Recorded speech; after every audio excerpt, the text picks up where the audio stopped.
Muchas gracias. La idea con la charla no es aburrirlos con puro listado de conceptos, sino tratar de resaltar cosas importantes en las cuales, sobre las cuales se va a hablar un poco más tarde durante todo el resto de la tarde, y enfatizar algunos puntos básicos que me parecen importantes que nos conciernen a todos en el manejo del paciente hipertenso. Como todos sabemos, la incidencia de hipertensión es bastante alta en cualquier país del mundo. En Estados Unidos el 25 al 30% de los pacientes adultos se estima de que tienen hipertensión. Entre más avanza la edad, más importante se vuelve la hipertensión sistólica, o sea, pacientes por encima de 50, 55 años pasa a ser el factor primordial en el manejo de estos pacientes. Y obviamente el control de la hipertensión arterial tiene un impacto bastante importante en los accidentes cerebrovasculares, en la enfermedad cardiovascular, coronaria, falla cardíaca y en todas las causas de mortalidad y morbidad en los pacientes hipertensos. Ya estas guías las conocemos muy bien en cuanto a la clasificación de la hipertensión arterial, pero son bastante importantes estarlas recalcando, memorizando, porque basado en esto es que vamos a guiar qué tan agresivos vamos a hacer en el manejo de estos pacientes y si estos pacientes requieren intervención. Por ejemplo, la presión arterial normal sabemos que es por debajo de 120/80. Ya de ahí en adelante todos los pacientes requieren cualquier tipo de intervención. Por ejemplo, la prehipertensión, desde este momento para arriba, por encima de 120 a 140, de 80 a 90, los pacientes comienzan a tener, la presión arterial comienza a tener cierto efecto en los resultados a largo plazo en cuanto a enfermedad cardiovascular. Y ya el estadio 1 son pacientes de 140, 160 o 90 a 100, requieren generalmente el manejo con antihipertensivo, lo mismo obviamente que por encima de 160 o de 100, esos pacientes aún requieren posiblemente un tratamiento farmacológico aún más agresivo. Ahora, cuando diagnosticamos un paciente con hipertensión arterial, necesitan ciertos exámenes básicos que hay que hacérselos. Una es para ver qué impacto ha tenido la hipertensión en estos pacientes, por lo cual necesitamos hacer un electrocardiograma y necesitamos evaluar la creatinina. Ahora, para evaluar si hay algunas otras causas, como un tamizaje a grandes rasgos, tenemos que hacer un parcial de orina, tenemos que evaluar el hematocrito y tenemos que ver un calcio sérico. Nuevamente, todo eso puede darnos pistas para hipertensión arterial secundaria. Y también otras cosas que pueden aumentar, multiplicar el factor de riesgo en estos pacientes, por lo cual tenemos que evaluar el estado de la glucosa en plasma, al igual que un perfil lipídico. Ahora, comencemos con esa pregunta muy sencilla, y es ¿cuál de estos statements o frases son verdaderas o falsas en cuanto a los pacientes hipertensos?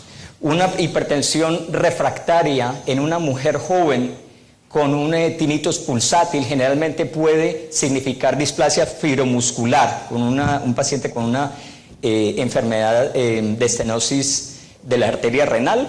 Parece ser cierto, yo diría que eso es cierto. Lo mismo en cuanto a la resonancia, el angiograma por resonancia magnética es el mejor método diagnóstico para pacientes con hipertensión renovascular. Lo pongo en duda. Yo creo que el mejor test es el angiograma convencional. El monitoreo de la presión arterial ambulatorio es el mejor test para diagnosticar la hipertensión arterial de bata blanca. Yo creo que esto puede ser cierto y lo vamos a ver más adelante. Y los anticonceptivos orales, la eritropoyetina y la ciclosporina son factores asociados con hipertensión arterial. Yo diría que todo esto es cierto. Por tanto, la respuesta falsa en este caso, como ya lo dijimos, es la de la resonancia, el angiograma por resonancia magnética para diagnosticar pacientes con enfermedad renovascular.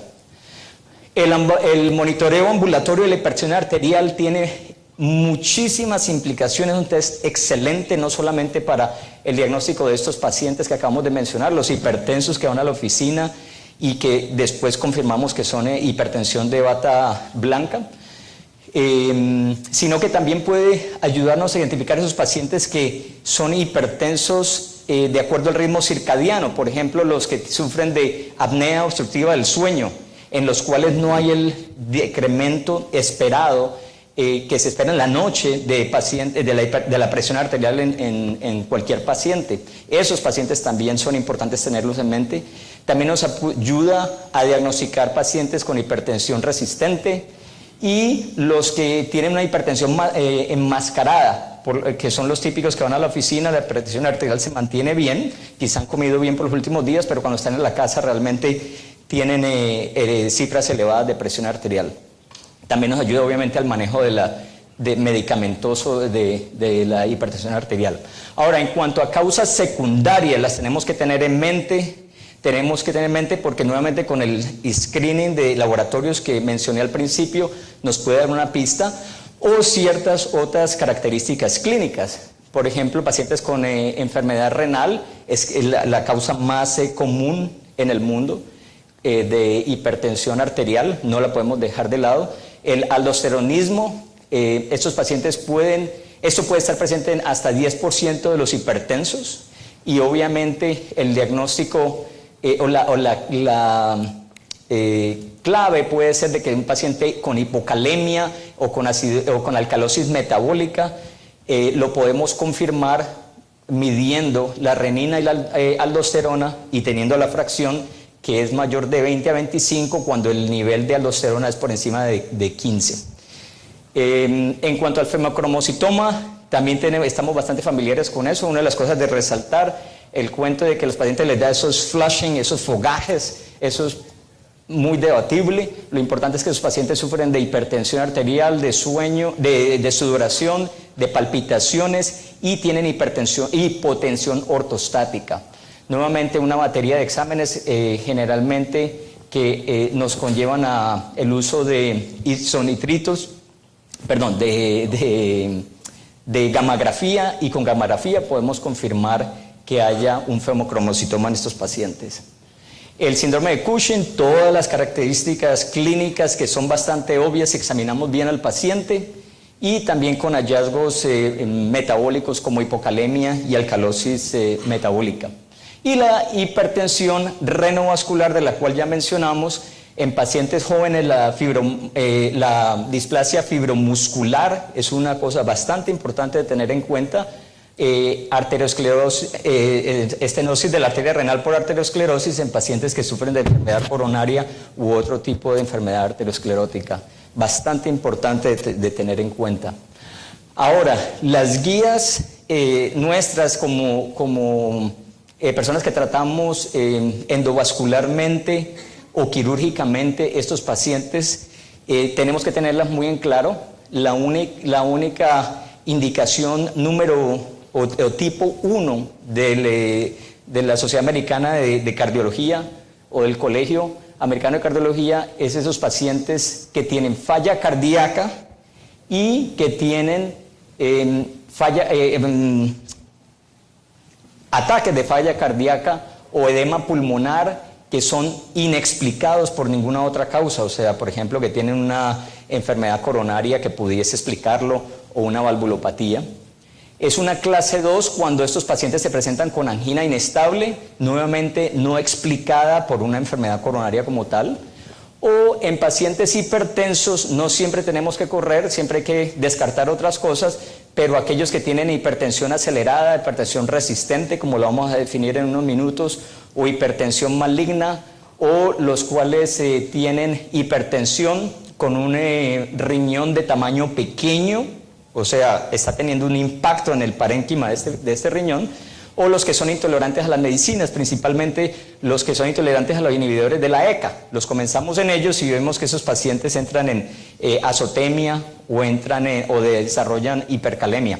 Entonces, muy importante, a propósito de esos pacientes, una vez los comenzamos, cualquier paciente que iniciamos en cualquiera de estos antihipertensivos, debemos chequearle un potasio y una creatinina dentro de las siguientes par de semanas después de que iniciamos el tratamiento.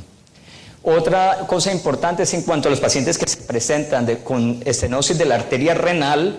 Nuevamente no podemos saltar inmediatamente, aún si se presentan con anomalidades de la función renal, solamente los que encontramos que tienen una progresión en su función renal como tal, por elevación progresiva de la creatinina en tal caso. Generalmente si es bilateral, y si es en un riñón solitario, también nos daría un poquitico más de indicación que esos pacientes necesitan ser revascularizados. Ahora, parece ser beneficioso, pero hay menos acuerdo en que pacientes con enfermedad renal crónica y una estenosis unilateral de la arteria renal debiesen ser tratados endovascular o quirúrgicamente, pero nuevamente no es completamente demostrado que eso sea así. Y aquellos pacientes que los más frecuentes, desafortunadamente, para tomar una decisión son los asintomáticos, o sea, no tienen ni falla cardíaca, ni angina inestable, ni falla renal, pero que se presentan con estenosis de la arteria renal bilateral o con un riñón único que tiene estenosis renal, y todos estos pacientes generalmente no tienen un beneficio que hayamos podido probar, pero se puede hacer si hay una buena justificación. Nuevamente, justificación me refiero a que se hayan descartado cualquier otras posibilidades de hipertensión, de falla renal o de alguno de los síntomas que ya mencioné. Hay muchas otras causas de hipertensión secundaria que todos conocemos. Ahora, en cuanto al tratamiento, cambios del estilo de vida son el tratamiento ideal para la prehipertensión que mencioné, pacientes con presiones de 120 a 140 o de 80 a 90. Todos esos pacientes de ahí para arriba tienen que ser tratados adecuadamente con los mejores cambios en el estilo de vida. Esto corresponde a una dieta adecuada, que es la que se ha definido en las guías como la dieta de DASH, que ya explicaré, pero básicamente lo que consiste es en cambios habituales, como hace lógica de comer más frutas, verduras, bajarle a la ingesta de calorías, reducción del contenido de sodio en la dieta, pérdida de peso, especialmente si esos pacientes tienen un sobrepeso o lo que corresponde a un 10% por encima del peso ideal del paciente, limitar el alcohol, la ingesta de alcohol a 2 o menos bebidas por día en los hombres y a 1 a las mujeres. Lo mismo es el ejercicio aeróbico, lo que se dice es que tiene que ser mínimo media hora todos los días que sean posibles durante la semana, y obviamente parar de fumar, como hace lógica. Esto básicamente se vuelve a lo mismo. En la dieta yo sé que es muy difícil enfatizarle esto a los pacientes, pero yo creo que el hecho de que estén viniendo a repetición a la consulta, se van envolviendo más y más en su manejo, y eventualmente esto puede llegar a bajar. En promedio, lo que uno ve aquí en esta tabla es que el promedio entre 5 y 15 milímetros de mercurio puede ser bajada la presión arterial solamente por cambios en el estilo de vida. Ahora, en cuanto al tratamiento farmacológico, algunas tips claves aquí es de que todos los pacientes, la idea es de que los pacientes hipertensos lleguen a alcanzar una presión arterial menor de 140/90, en otras palabras, que alcancen al grado de prehipertensión para abajo. Eso es lo ideal, a no ser que sean diabéticos o tengan insuficiencia renal, como lo vamos a ver en una de las charlas futuras, en los cuales tiene que tratar de normalizarse la presión arterial, con la única excepción que me llama la atención es de que la sistólica va a estar por debajo de 130, no necesariamente por debajo de 120, pero básicamente la idea es que en este tipo de pacientes se tiene que tratar de normalizar la presión arterial. Dos conceptos muy importantes: pacientes con hipertensión de estadio 1 generalmente se pueden controlar con un antihipertensivo. Pacientes con hipertensión de estadio 2, generalmente hay que arrancar con 2 antihipertensivos de base. O sea, no podemos, anteriormente era muy interesante y generalmente uno mismo comete el error de comenzar un antihipertensivo con un paciente de una presión de 170, 100, cuando realmente esos pacientes hay que arrancarlos de base con dosis bajas de 2 antihipertensivos e ir subiendo las dosis hasta alcanzar estos valores que ya mencionamos. Ahora, los pacientes por encima de 55 o 60 años se benefician igualmente desde el punto de vista cardiovascular de un tratamiento agresivo. Y en esos pacientes, como ya lo dijimos, la hipertensión sistólica es más importante que la diastólica. Lo otro importante en estos pacientes es de que en pacientes que tienen enfermedad cardíaca preexistente o son diabéticos con una hipertensión, por ejemplo, estadio 2, generalmente deberíamos de comenzarlos con inhibidores de la ECA y bloqueadores de los canales de calcio. Entonces, amlodipino y enalapril, cualquiera de ellos, generalmente están demostrados, de acuerdo a un estudio reciente, de que tienen un mejor efecto. Ahora, la combinación de un beta bloqueador e hidroclorotiazida generalmente puede empeorar la resistencia a la insulina. Entonces, paciente que es obeso, el paciente que tiene diabetes o que es resistente a la insulina, no debería de comenzarse con un beta bloqueador o con hidroclorotiazida, a no ser que tenga una indicación inminente para eso, por ejemplo, una falla cardíaca. De lo contrario, el resto de pacientes pueden comenzarse con la hidroclorotiazida, sigue siendo el agente número 1 de acuerdo a las guías de JNCD7, sería siendo el agente de predilección, al igual que un beta bloqueador. La otra cosa bastante importante con los pacientes de edad que se me faltó decir aquí es de que son sensibles a la sal, son bastante sensibles a la sal. Entonces, recalcar de que ellos tienen que disminuir la ingesta de sal y comenzarlos en un diurético es bastante importante. Bueno, en cuanto a las tiazidas, yo creo que somos bastante familiares a eso, no le voy a perder mucho tiempo aquí. Lo otro es el tema de hipertensión resistente, que es un tema que de pronto tendemos a abusar, pero la definición precisa es de que es un paciente que está siendo tratado con 3 o más medicamentos, uno de ellos siendo un diurético. Esos pacientes se llaman hipertensión arterial resistente, o aquellos que por fin se controlan en 4 antihipertensivos o más. Entonces, esos pacientes por definición tienen una hipertensión resistente. Generalmente tienden a ser de edad más avanzada, obesos, diabéticos o de la raza afroamericana. Son muy sensibles a la sal y también el consumo de alcohol influye muchísimo en eso. Tenemos que indagar bastante en eso. Tenemos que descartar que esos pacientes tengan hiperaldosteronismo y que tengan hipertensión arterial renovascular por estenosis de la arteria renal, que valga la redundancia. Algo bastante interesante en estos pacientes que generalmente se nos puede pasar es que son bastante sensibles o pueden ser bastante sensibles al uso de los antagonistas de los receptores de los mineralocorticoides, la espironolactona o aldactone. Es un agente que de pronto lo dejamos muy para el final y en estos pacientes puede ser un agente de bastante valor. Nuevamente, volviendo a los diuréticos, sigue siendo el agente de primera línea, especialmente en los pacientes de edad avanzada y en los pacientes afroamericanos son muy sensibles a estos agentes. Los beta bloqueadores son definitivamente agentes que con los cuales debemos comenzar si tienen enfermedad coronaria o si tienen falla cardíaca, bueno, y como migraña también puede ser algo para la prevención de ello. Ahora, el efecto de resistencia a la insulina es bastante importante de tener en cuenta.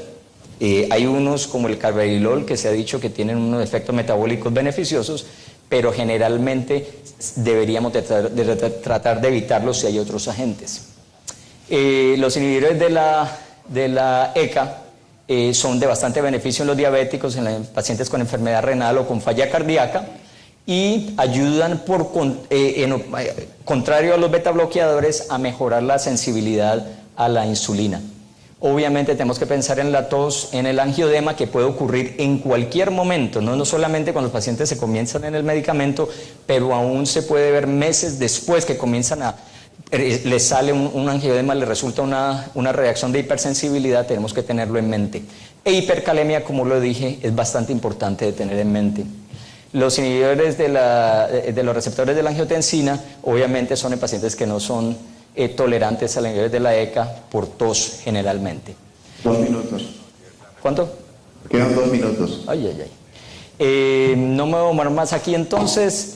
En cuanto a las emergencias hipertensivas, son de manejo hospitalario.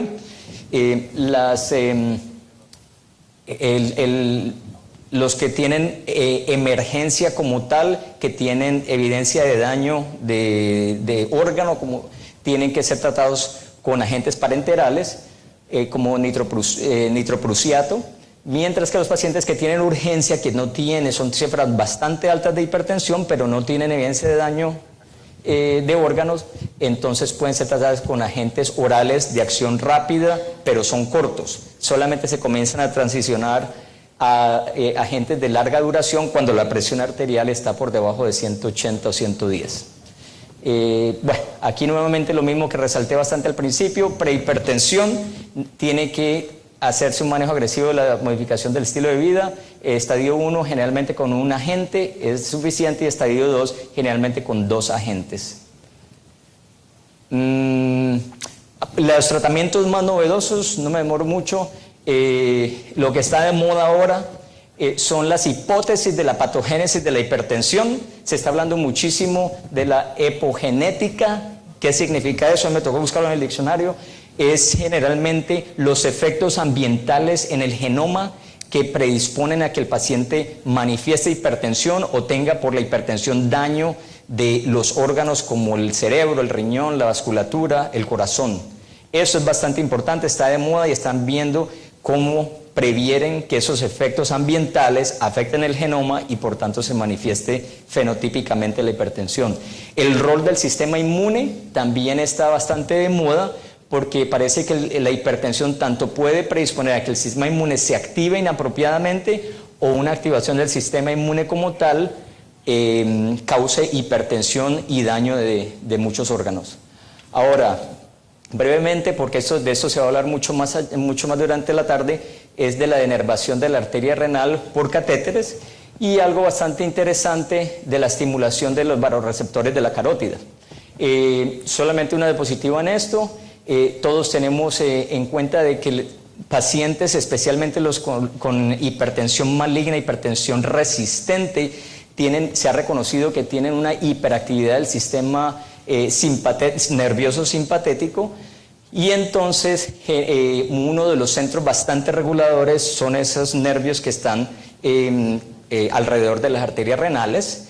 Se ha descubierto que a través de catéteres se puede producir ablación de esos nervios, y eso causa impacto en el manejo de la hipertensión a través del sistema nervioso, a la vez que hormonal.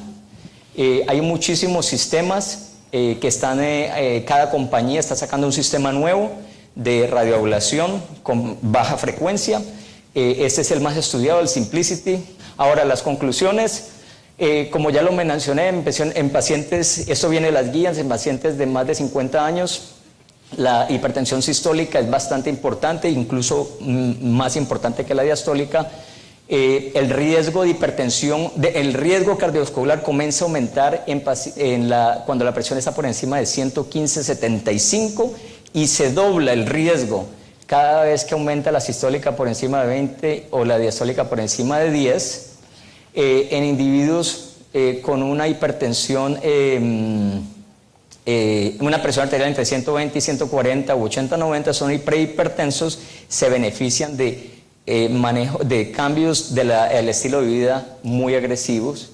Los diuréticos de tipo tiazida siguen siendo la primera línea de manejo, con las excepciones que ya mencioné, ante todo de resistencia a la insulina, y hay muchísimas otras indicaciones absolutas si el paciente tiene falla cardíaca o si tiene enfermedad coronaria para otros agentes. Pero lo importante es que para hipertensión grado 1, generalmente un agente; para hipertensión grado 2, generalmente 2 agentes. Y se aumentan las dosis hasta que se logre una presión estable. El paciente, este es otro punto, el final y el más importante, de que el paciente tiene que estar muy envuelto en su manejo para controlar toda la dieta, la sal, el alcohol, el fumar y todo esto. Y además de eso, para ser bastante adherido a las medicaciones y a las recomendaciones. Gracias. Todo el resto de la tarde y enfatizar algunos puntos básicos que me parecen importantes, que nos conciernen a todos en el manejo del paciente hipertenso. Como todos sabemos, la incidencia de hipertensión es bastante alta en cualquier país del mundo. En Estados Unidos, el 25 al 30% de los pacientes adultos se estima de que tienen hipertensión. Entre más avanza la edad, más importante se vuelve la hipertensión sistólica, o sea, en cuanto a la clasificación de la hipertensión arterial, pero son bastante importantes estarlas recalcando, memorizando, porque basado en esto es que vamos a guiar qué tan agresivos vamos a hacer en el manejo de estos pacientes y si estos pacientes requieren intervención. Por ejemplo, la presión arterial normal sabemos que es por debajo de 120/80. Ya de ahí en adelante, todos los pacientes requieren cualquier tipo de intervención. Por ejemplo, la prehipertensión.